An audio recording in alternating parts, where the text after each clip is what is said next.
We're the anti-Jeep club. We all own Jeeps. We all hate Jeeps. They're America's most reliably unreliable vehicle. I find by telling people they don't need it, they end up buying it. And you only need like 10 customers with Jeeps because they all continue to break. So you just keep exactly. It just started out as drunk campfire conversations, and people were like, "Oh, you guys need microphones. This would be a great podcast." Jesse would never put up with me for 300 episodes. He would retire me at 100. Welcome to the Ride and Style Podcast, your turbocharged pit stop for automotive restyling. Buckle up with Jesse and Josh.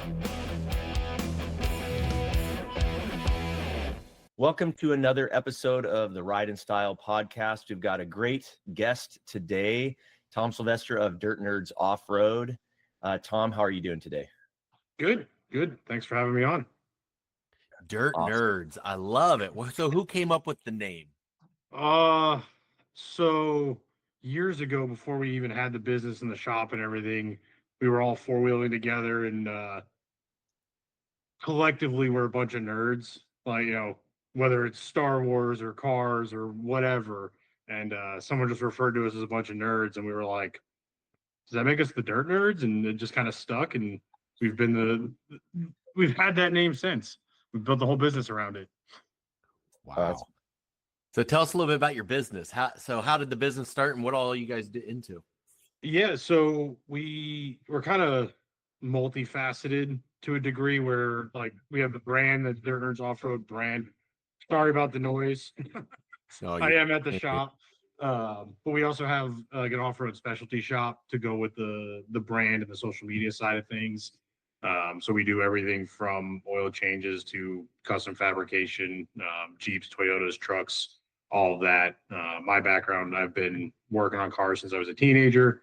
And in that group of friends, we, bought a new lift kit. It was always at my house in my garage, and started building friends of friends Jeeps. And it just very quickly exploded into a side business, which became my full-time job pretty quick. So. And how many people do you have working? There's 5 of us here now. Planning on hiring a 6th and probably a 7th by the end of the year. So nice. Growing pretty rapidly. And how did you first get into automotive in general? Like just you personally, how did you even get started? Yeah. As a kid, I just always had model cars as a kid. I grew up about 2 miles from Englishtown Raceway Park in New Jersey. So my dad had a friend who drag raced. So I would do cruise nights and things like that as a teenager, and it just kind of love at first sight, which we joke like, my dad isn't handy. And I became the kid that, was taking my bicycle apart, and my first car was a project car. Before I even had a driver's license, I convinced my parents to let me buy a car. Had no idea how to fix it, but it's just been kind of an ongoing thing since I was a young kid, always tinkering with RC cars, model cars, whatever it was. Wow. So how much time do you guys spend like going out to races and stuff? If you ask my wife, too much time. We actually just this past weekend, we just did a off-road like endurance rally. So it was 600 miles off-road in 24 hours or less, straight through, no stopping. So fairly often, I try and get out to as many events as I can. We're on the East Coast. We're based out of Northern Virginia, DC suburbs, and the off-road stuff is really growing on the East Coast here. Yeah. I'm actually headed to Pennsylvania in 2 days for an Ultra 4 race, just to go up and spectate with friends and hang out with some people. So I still get into it pretty often, and cars and coffees on a Sunday morning kind of thing. Yeah. Does a lot of your business come from? I mean, does that drum up business for you, or is it just a hobby? And a little bit of both. Mostly hobby. We do the events to just kind of grow the brand. The shop stays pretty busy, and that kind of has allowed us to also expand in the business side of it. But we have a pretty stout off-road market here in Virginia, which is surprising to a lot of people. Yeah, Appalachia, right?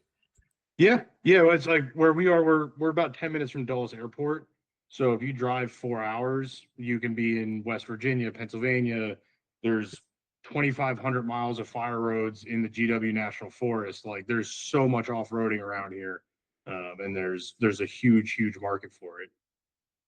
So you guys have a couple things going on. You have Dirt Nerds Motors. You have your podcast also. Dirt Drive podcast, I think it's called, right? Yep. And then Dirt Nerds Offroad, which is more the community. Is that correct?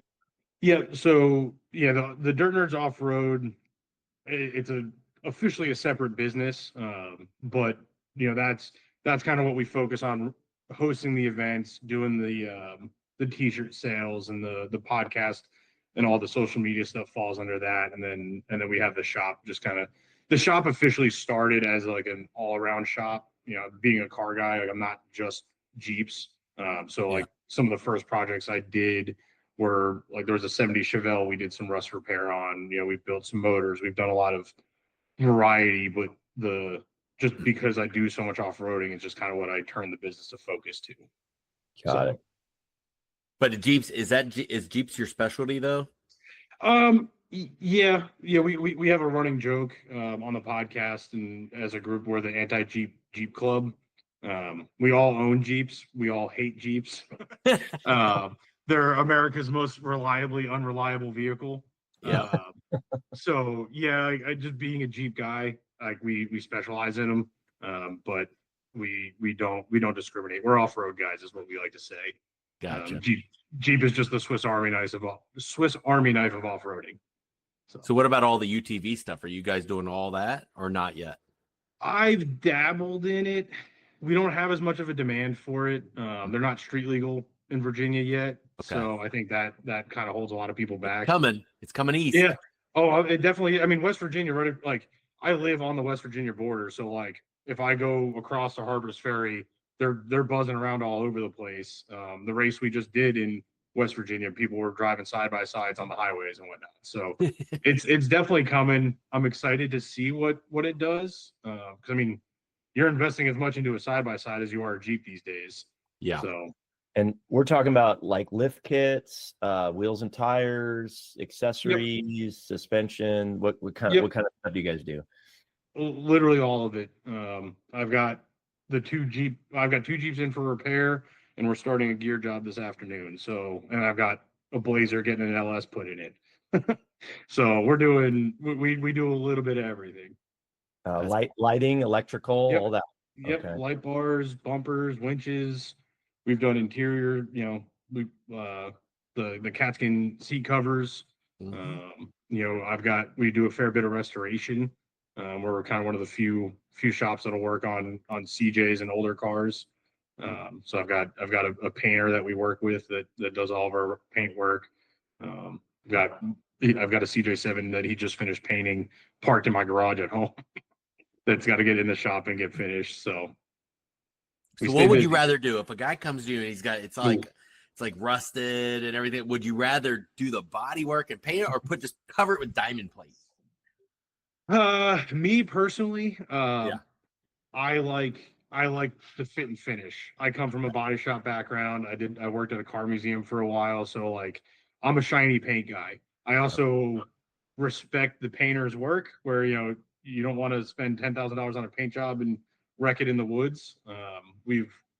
We've started doing some more wrap work, from that sense where it's, if you're going to beat it up anyway, spend half the money and wrap it, and then it's an easy touch up. But yeah, I like my stuff to be finished. We're not a fill it with foam and cover it. Yeah. I hear you. How much are you doing a lot more overlanding, like the tents and everything these days, or is it not caught up yet? Because I mean, it's coming too, right? Oh yeah. No, I would say the majority of our customer base does light off-roading, overlanding on the weekends. The hardcore rock crawling stuff is a pretty niche market. All of our friends, we all have young kids. We're all families growing, so the overlanding thing's a lot easier with kids. The wives will actually come on those trips as opposed to us bouncing off of rocks and things. So yeah, it's been an interesting switch for sure. You know, where it's gone from just doing lift kits to now, you know, dual battery setups and we're pulling back seats out of things and roof racks and all that kind of stuff. So yeah, it's a never changing market. So will your wife actually stay in the tent above a Jeep? yeah, she does. She's told me many times she would rather do that than go on the rock crawling trips. Well, there you go. So, yeah, she likes the outdoors as much as anybody. I was going to ask you too. What are some of the challenges you faced in the industry and in this business? I'm curious to hear about the challenges. I mean, a lot of it is just being a new business owner, right? You know, I've never done it before until I started the shop, so it's just figuring out a lot of stuff on my own. The growing cost to get into modern vehicles is a little bit tough. You know, from the diag software and things like that adds up pretty quick. You know, when I was in school, it seemed a lot simpler than it is these days. You know, there's 5 different subscriptions you need. You got to have this for security gateway, whatever it is. And then I would say the current challenge is probably hiring, but that's probably a different podcast. Oh, listen, are you looking for technicians or office or what? Mostly technicians. Thankfully, it's myself and a good buddy of mine who, you know, I can trust with keys and bank accounts and things like that. So our office staff is pretty solid. It's just finding people to spin the wrenches and show up to work. Yeah, it's definitely a challenge industry wide. Go ahead, Jesse. Yeah. Looking back, what would you tell your younger self just getting into this thing? Oh man, be more patient. I'm a pretty 110% kind of guy. You know, foot down, I'll figure it out later. I've learned some hard lessons, and I think younger me had taken some time and learned how to do it and pay more attention in school, I probably would be wouldn't have had to learn those lessons the hard way. So yeah, I would say just slow down a little bit and take notes. Yeah. Yeesh. Well, so if you could just choose any vehicle, price is no option. Oh boy. What would you choose for you? But then what would you choose for me? Okay. And let's say we're going to go not racing. All right. But something that would stay with it, but 2 different vehicles. So I want to know top 2. Okay. Are we talking off-road or? Yeah, I want to go off-road, but I also want to be able to take it to a show. It's not going to be my everyday driver. I want, you know, I got to have something with a heated steering wheel anyway, because I'm a sissy. But, Okay. But off-roading, what would you choose for you and for me? What are we driving? I personally am going to keep my Jeep Wrangler. I have a 2016 JK. Okay, so JK 4-door. Yep, JKU? 4-door. Okay. Yep. JKU. For somebody that likes what how much of a lift you got on it? It's a 4.5-inch lift. Okay. It's got 35s. I just ordered the 37s this morning for it. Okay. 37s on what, 18s? 17s. 17s. Okay. Yep. Okay. Stock motor, stock trans. Sahara, Sport, Ruby. It's a sport, but it's got upgraded axles, 48 gears, e-lockers. You know, it does everything I want it to without being undrivable. Okay. You know, I can still do 80 on the highway. I can go up and down trails at whatever speed I feel comfortable. I can load the family in it and enough gear to go camping for the weekend. Are you a 5th wheel delete or a 5th wheel gotta have it? So I was a 5th wheel gotta have it guy. We did a Moab trip last year and I caught the bumper on a rock ledge and the bumper stayed in Moab in a dumpster.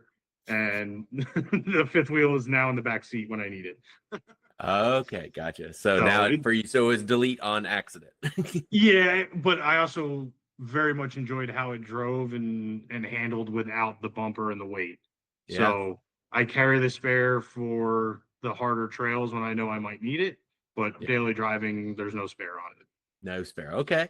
And so on yours, by the way, do you have heated seats in that thing? I don't. I know it's an option. I don't have them. Okay. Well, okay. I would have to have it on mine, so make sure you put it on mine. Yep. So JKU, what about lighting? What's the lighting going to be? Are you big into got to have crazy lights or not so much? Today, I'm adding lights. Ask me next week, maybe not. Okay. No, I mean I've kind of developed the Jeep to do these off-road rallies that we've been doing. This was the second one we did. And there's a lot of overnight driving, and the woods in West Virginia get really dark. Yeah. So I do have a couple auxiliary lights. They're all white, and right now I'm looking at adding some that will have yellow for dust and snow, and then white for daytime or more clean air, essentially. Yeah. The yellow doesn't reflect as much off the dust and the snow, as we found out the hard way over the weekend, and caught a little snowstorm at 3 a.m, and it's like you're driving through the warp speed in Star Wars. Yeah. Oh my gosh, I can only imagine. All right. So what am I driving? And it can't be a Jeep. So if you're into the bougie stuff, but you don't want to get stuck in the mud hole, Yes. I am a proponent of the like 4Runner or Land Cruiser. New Land Cruiser or old Land Cruiser? The new one. I mean, the old ones are great. Yeah. If you like comfort but classics, yeah. Remember, I'm probably gonna swing through Starbucks on my way to the trail. Sure. I mean, an 80 series Land Cruiser is still probably one of the best all-purpose vehicles you can get.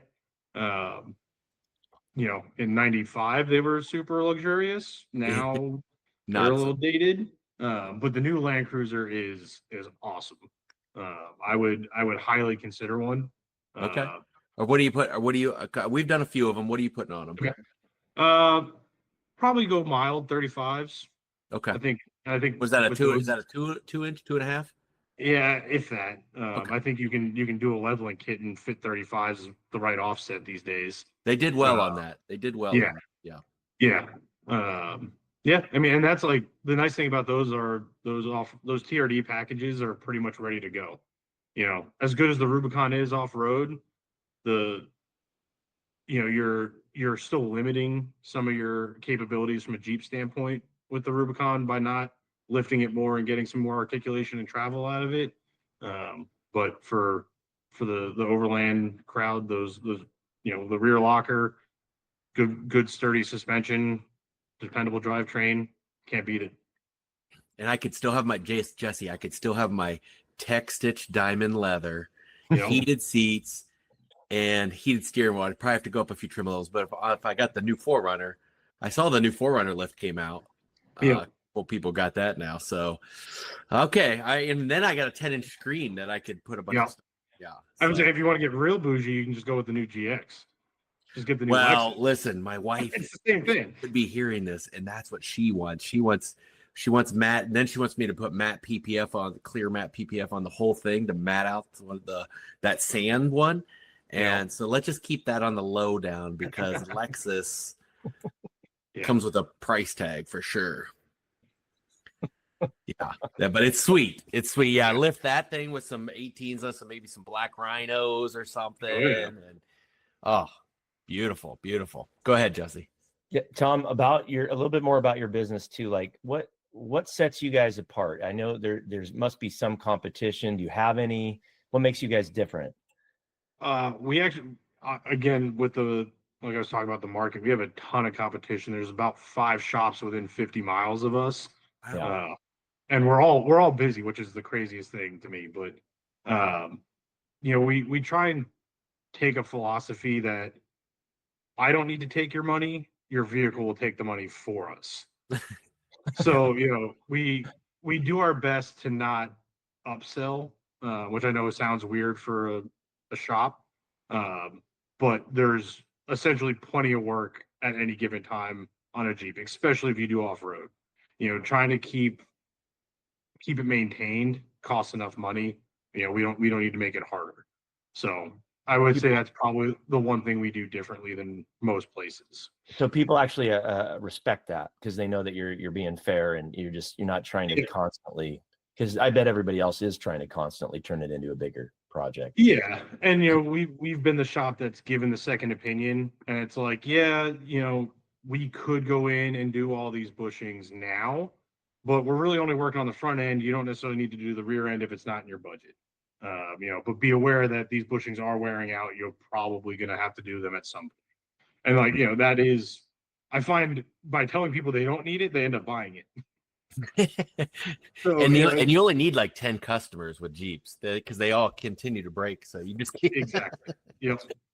So I don't know if this is a dumb question or not. Are you just working mostly direct to the car, you know, the retail side, or do you work with dealerships, or do you ever do anything else? Like, you know, where does the business come from? Yeah, I mean, we are, I would say 90% retail. Yeah. We do a little bit of fleet stuff with some construction companies that have trucks and they're leveling it and tires, and, you know, just kind of helps offset some of the costs. I have plans to work with dealers. It's kind of a weird market around here with the groups that own the dealerships. Some of them won't do anything from a modified standpoint. They don't want to touch it, and they'll refer work out to us. It's a weird relationship with dealers when we do have to compete with them to some degree, and a lot of them either don't know how to handle it or are scared of the aftermarket stuff. Yeah, you're right. It takes education and knowing what they can and can't do. But you know, I respect the fact that you have your niche, right? You have your lane, and so you guys get into the mechanical work then? So you guys will repair engines, replace engines, all the mechanical stuff for all. So it's kind of like a one-stop shop for if we got a truck or Jeep or you take off road, I can have you do it all. Yeah. It's, you know, we've done everything from the 3/6 camshaft rocker jobs, and a lot of the times, you know, these people that we have the relationship with, you know, we put their lift kit on, and now their check engine light's on, and they call us and bring it in. There are certain things we'll kind of defer to either the dealership or another shop just from a time standpoint. You know, being tied up with the accessory work makes it hard when, you know, you get a tow in, right? You know, so yeah, it's a good customer, but hey, I'm booked for the next 3 weeks. I don't know when I can look at your check engine light. So we've built some good relationships with other local shops that aren't necessarily taking the work from us. They're just helping us when we're full. And do you like to do custom fabrication, or do you kind of? Okay, so that is really nice when you're like, okay, we want this customized. So you guys weld and do everything. Yep. Yeah, we have a CNC plasma table. I've got a mill lathe.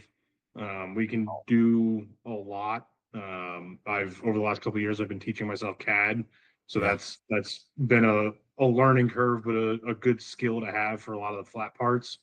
You know, we've built good relationships with companies. We've got a YJ that we're doing an overlanding build that's getting. It's actually going to get JK Rubicon axles under the YJ, and it's going to be a custom radius arm suspension, and working with rock crawler suspension for some of their joints, and just kind of piecing things together and doing a fully one-off suspension for it. Wow, that's impressive. So yeah, I mean, if you got all the equipment there, I mean, it's kind of nice being a one-stop shop for these guys. That's important. Yep. Yeah, because like I said, the dealers locally have expressed to customers of ours like, oh, you're on 40s with an axle swap. Like, I'm not touching that. Like, you're out of warranty now. Like, good luck. See ya. Yeah. It's crazy. And Tom, are you guys SEMA? I think you're SEMA Pro members, aren't you? That's how I think I saw you on the list, and we reached out on LinkedIn and all that. So are you involved in that at all, or do you guys go to SEMA, and what's your thoughts on that? So as a kid, I followed the SEMA show, and it was like a life goal to get to SEMA. So I went for the first time in 2021. Right? You look at the wall. 21. Which was a lot of fun. You know, that was our first, like officially our second year in business, but our first year that we were like in the shop and really moving. And it was good to actually meet the people I was talking to. And it was pretty validating to be like, oh, wait, I am a legitimate business. Like this is like, I'm not actually doing not this. just a fan. Yeah, exactly. And that first year, the Pro Cup that was the first time I'd been exposed to that. And like, you know, I knew restyling existed. You know, you've seen the cars on the lots. I've worked on them. I've replaced the lift kits from those trucks that have rusted out after 5 years. You know, we've dealt with it before. So I got really interested in that from a business standpoint. It was like, you know, that's something I would like to do. You know, we're growing a brand. We're having some sort of brand recognition. If I can build what I think is a good Jeep and sell that to somebody and have that outlet, you know, that's a huge thing. That's kind of been a good resource to learn how some of that works and get some ideas. You know, I follow that Pro Cup every year. So I'm hoping we just moved into a new space last summer that gives us a lot more room to do some of the custom work. So I'm hoping I can develop some of those ideas and start putting some of that stuff actually out there and see how it does. Yeah. Jesse actually even builds his marketing agency built the SEMAPCC.com if anybody's listening to go out there. Okay. And do we have the Land Cruiser on there, Jesse, updated yet? That Kevin built. So anyway, dude, talk about Land Cruisers. Kevin McGowan out in Auto Trim Restyling in St. Louis did this awesome overlanding package on a Land Cruiser. Just looks. Is that the white one? It was actually green with like a gold stripe down there, and it had the wheels and everything. So yeah, it's pretty sweet. The white one was a Bronco. I know there was a white Land Cruiser at SEMA this year. I didn't get out to it this year. We did the PRI show this year with the podcast. Yeah. Which was awesome because just being a gearhead, that show is ridiculous. Like as great as SEMA is, that show is just, it's mind blowing the money that's out there. Oh yeah. No, a fun fact, I just got a report yesterday that the SEMA show is on pace to outdo last year. Not still a little bit behind on 2019, but the PRI show is way on pace because SEMA owns PRI now. Right. But yeah, it's way above where it's been in the past. So I mean, just PRI's taken off. It's awesome. Yeah. I mean, even though the whole organization of SEMA, I feel like has done a lot in the last year or so. We're 45 minutes from DC. Mm-hmm. So the other host of the Dirt Drive, Tim, and I were just in DC last week doing some of the lobbying against the EV mandates and things with the DC office. So they're a great group of people to work with. You know, they're working their butts off to help us do what we do. So try and return the favor little by little. That's great. Thank you. Yeah. Is it something you would ever get some entry into? You would, you might put a vehicle in there at some point, the Pro Cup Challenge? It's on the list. It's on the to-do list right now. There's the internal struggle between build a race car and do business things. So and keep wife happy. Yeah, and usually race car and wife happy don't go very well together. Unless she's a race in it. So I'm kind of leaning towards if the restyling stuff takes off, I can afford to build the race car. So maybe I'll try that first. But yeah, it's on the list. I have some ideas. I don't know how well I'll execute them yet, but we'll get there. That's very cool. Well, thank you for supporting SEMA Pro and SEMA and all you're doing there in DC and everybody check them out. Dirt Nerds. I love the name. I love the name. Dirt Nerds. And you guys are very successful on your podcast. I mean, 300 some episodes. Man, that's a lot of episodes. It's a grind. We have yet to miss a week. It just started out as drunk campfire conversations and people were like, oh, you guys need microphones. This would be a great podcast. I'm like, yeah, whatever. And we tried it and it's taken off pretty well. Jesse would never put up with me for 300 episodes. He would never be. He would retire me at 100. So it's not that bad. Tom, just a couple more questions. What are you most looking forward to doing? What excites you about the business? Like, what's the vision, and what are you excited about? I love the evolution and the growth that we have in off-road right now. You know, as a kid, I was big into BMWs, still am, but like BMWs and tuning and road racing were like my thing in high school. And like, you know, yeah, there's a lot of technology there, but that market is just go as fast as you can around a track, you know, whatever you can do to build your car to do that is great. Off-roading, you can do anything. You know, it's whether it's racing, whether it's camping for the weekend, whether it's your daily driver, there's so many more things you can do in the off-road side of it. And that's kind of always been my draw to it. And it's so accessible, right? You can do it for free. Track days are expensive. A truck and a trailer is expensive. You know, I can get in my Jeep. I don't have to trailer it somewhere. I can go out and drive around in the woods for free and go home and everybody's happy. So you know that this side of the industry has just grown so much in the last 5 years, and being kind of in the middle of it and being part of it is exciting, and I'm excited to see where it goes. You know, we've got a lot of great technology that's happened. You know, it went from stiff springs to dual rate springs, triple rate springs. The coilover technologies through the roof. Bypass shocks are, you know, now standard. Like it's stuff that you wouldn't have expected to be on an old truck 20 years ago. So that's great. Josh, any other questions? Man, I wish I knew. Jesse, I don't even know that Jeep that well. I mean, I'm not the biggest overall Jeep guy, right? But it just blows me away. I have such respect for guys like Tom that they just start talking about all these parts that I know I can talk intelligently enough, but I don't know all the details. So I'm just very impressed when somebody walks in and they say, "Yeah, I got a CJ and it's this," and Tom can go, "Oh, I know what your problem is. You need to do this, and here's 3 options." I mean, I just find that so impressive. So, you know, kudos to you for learning and understanding and really perfecting your craft and, you know, being a source, because I think that's what it is. If I owned a Jeep, I just want to be able to somebody tell me transparently without trying to rake me over the coals, what can I do? What are my options? And then let me make the decision. And like Tom said, a lot of times we're going to go with stuff that he's not trying to sell me, but because he's talking transparently. So keep up the awesome work on that. That's great. We need more like you in the industry. Yeah. You know, my knees don't tell me this, but I had to remind myself I'm still pretty young. Yeah, you are. Yeah. So it's, you know, I would like to see the industry kind of shift to that a little bit.